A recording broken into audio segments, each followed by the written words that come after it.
Section 17, Article 3 of the Idaho Constitution is a one-sentence explainer of how laws should be written in Idaho. Technical terms to be avoided. It says, every act or joint resolution shall be plainly worded, avoiding as far as practicable the use of technical terms.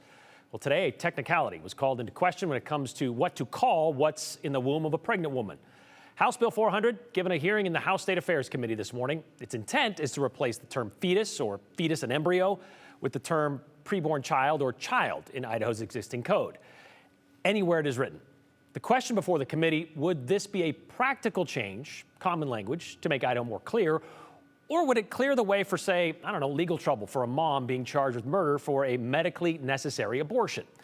Joe Paris joins me now, cutting to the chase. This bill did not make it out of the State Affairs Committee today, Joe. So what does the bill sponsor say she was trying to do with this? This is all about clarity. And to be clear, as Brian touched on at the top here, this did not get out of committee, but it is not dead for the session. So we will keep an eye on this. But Representative Julianne Young, she said this is about clarity. And she is the House sponsor of the legislation, House Bill 400.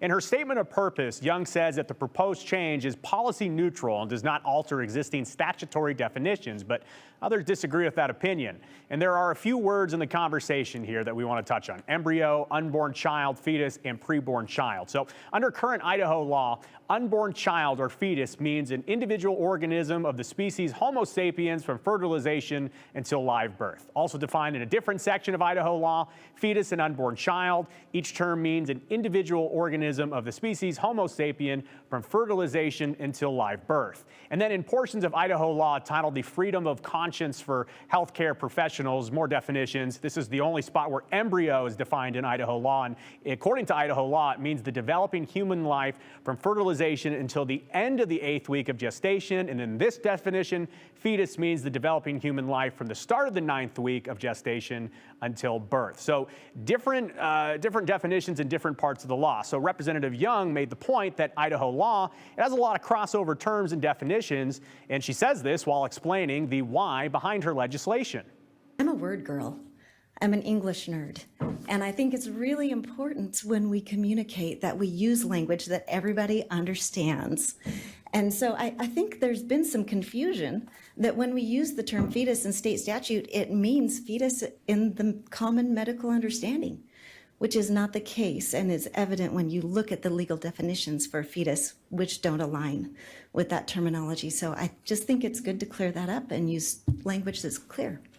So it was a big day today in House State Affairs. The committee hosted public testimony, and during it, a woman named Lynette Jackson, who says she works with an Idaho pregnancy loss ministry, she agrees with Young about the value of simple definitions based on her work experience. I have never heard until today anybody refer to their child as a fetus or an embryo. I've never heard that. Okay. And when and that includes grandparents and other things. So I don't think that the language is inflammatory or religious. It's just common sense language when defining.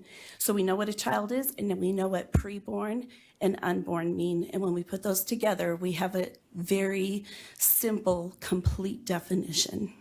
Important context to point out, public testimony today that went on for more than an hour, close to 2. It included a significant amount of people against House Bill 400. Very few testified in favor of it. But those against it expressed concerns about what changing the law could do in pregnancy and abortion conversations. By changing language from fetus to preborn child, presumably this will lead to mean that the rights of a child will be conferred upon the fetus. This, in turn, potentially makes anyone who miscarries a potential felon. If this bill becomes law, would abortion become first-degree murder? Would miscarriages be investigated as a possible murder?